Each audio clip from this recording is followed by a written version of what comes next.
Here we are in Calcutta, having just arrived. It's a grey and miserable day, and this is the Victoria Museum, built by the British. You can just make out Queen Victoria in the middle.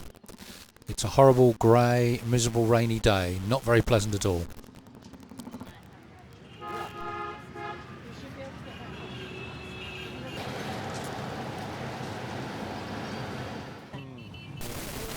We now take a very short tour of the city by coach. Flag of India, imagine there should be a boat which will find a Calcutta dock area. Now we will climb up this new bridge of 1994, we call second Hooghly Bridge, and we cross Hooghly River. Hooghly, the Ganges black hole from the bridge. The sea is 126 miles, or 50 feet wide. This is the Hooghly Bridge, built in 1994, which spans the Hooghly River, which runs through Calcutta. It's 126 miles from here to the sea. That hotel manufactured in Singapore to Dodia. Look, the view of the new hotel, which was the brainchild of Flag of India. It's on 1773 this fort was completed. Look incredible. There's a beautiful expression, the break the stone with the clothes. Indian laundry. India.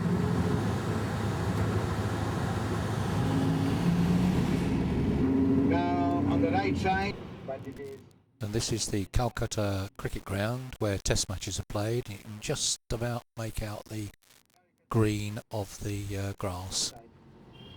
93,000 Governor's House, just on the right side, Ionic Pillar. Have a look in a minute. Here's Beverly looking out of our window at the Taj Bengal hotel in Calcutta. Oh, look.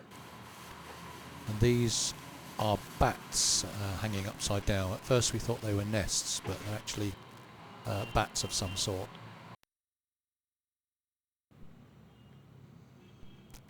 And these birds we think are some sort of kite, but we were unable to identify them.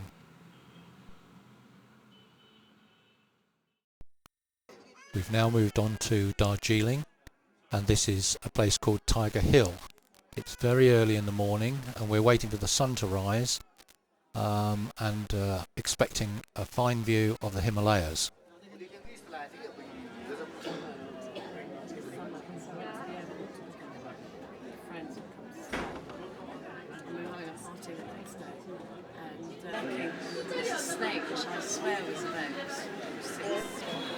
And we were not disappointed.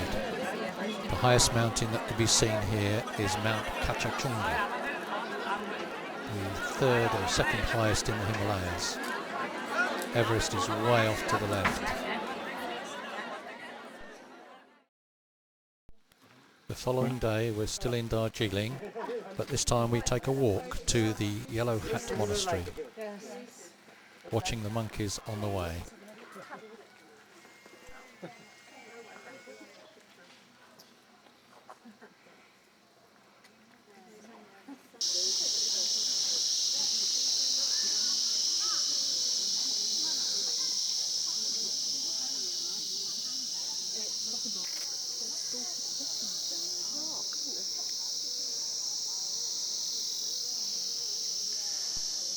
We're quite high up here in the Himalayas. We're at about 2,100 metres, which is nearly 7,000 feet.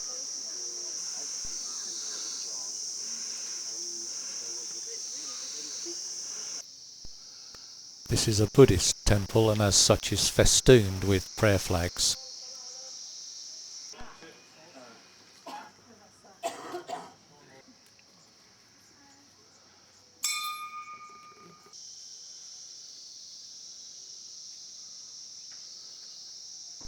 Later, Bev and I go for a walk through the town.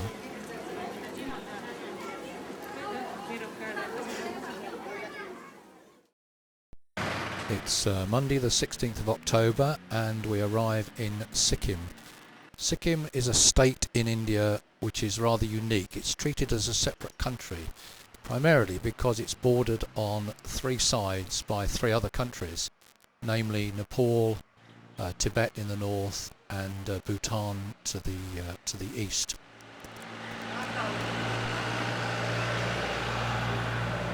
Sikkim.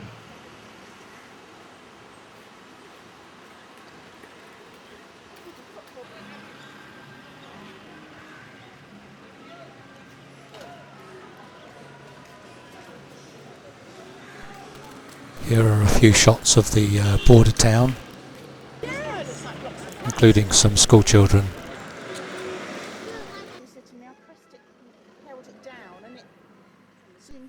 On our way to the Bhutan border town of Phuntsholing, we stopped in the middle of a tea plantation. We believe this is Assam tea that's being picked.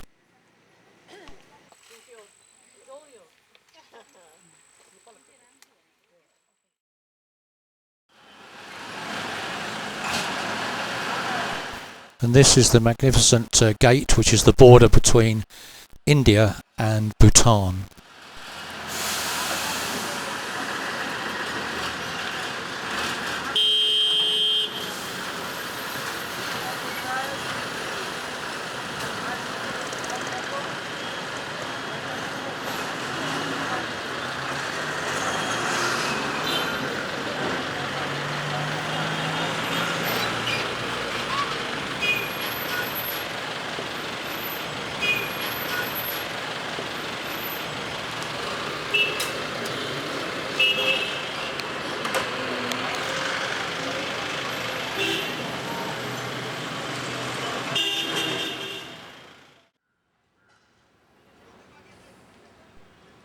We stayed at this hotel just for the one night before our drive up to the capital of Bhutan, which is Thimphu. Shortly after leaving the following day, we stopped at another monastery.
Today, Friday the 20th of October, was to prove a long and tiring day, but the scenery was absolutely spectacular.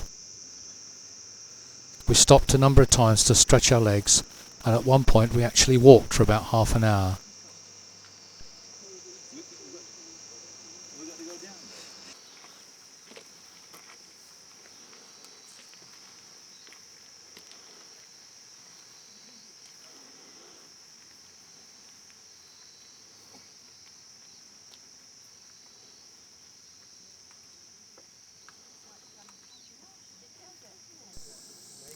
This is the scene of a landslide which happened a couple of years ago.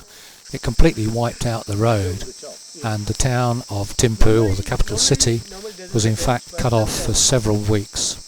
Sometimes because these roads are very lengthy, you should really be careful. And then still you can see the Torsa river. Also you can see all.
also see now little bit of the greater Himalaya. This is our local Bhutanese guide, whose name was Shearing, as most men seem to be called in Bhutan. He really was an excellent guide.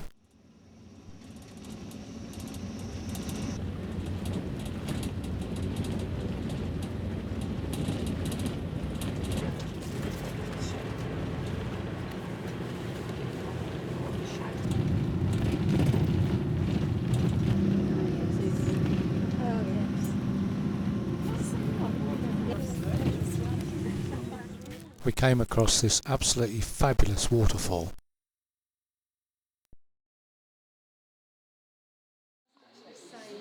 And this is the last bit now.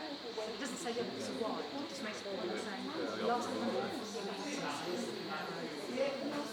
So, but also what you're saying is everyone should go up to 100. A lot of people go that far and don't go any further. This administrative building is the equivalent of our Houses of Parliament.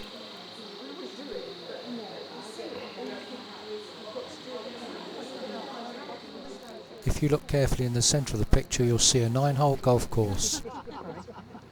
And you think what you paid for wooden bowl? And this building is the Thimphu Zong, that's spelt D-Z-O-N-G. I suppose it could be described as the equivalent to our town hall, only a little bit more grand. It houses not only the administrative centre, but also the religious centre for the town.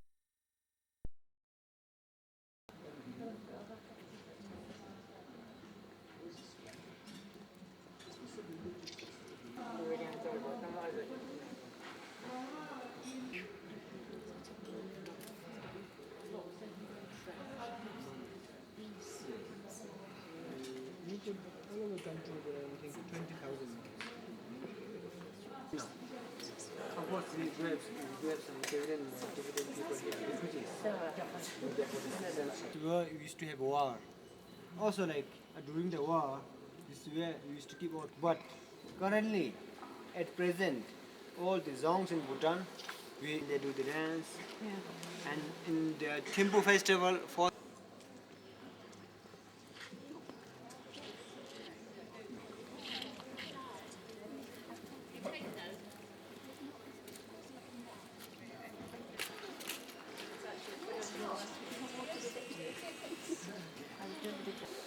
at the corner here, Garuda sawing the snake of the jealousy.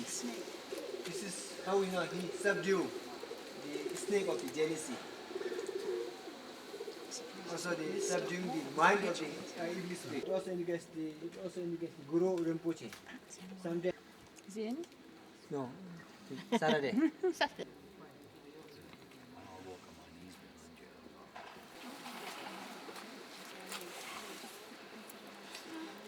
So over here, inside the main temple, the monkey. At this point, Shearing tried to introduce us to the intricacies of the Buddhist religion. It's a very complex and difficult to understand religion, but as you can see, highly decorative and very meaningful. This, I believe, is the circle of life. The right corner there, who are suffering the whole of the God. Please release the order. Because at present they are very busy here. As you see, they are still doing the renovation work. Okay? They are built away from the city. Our next visit was to a specialist arts and crafts school to see a number of different classes in embroidery, sculpting, painting and wood carving.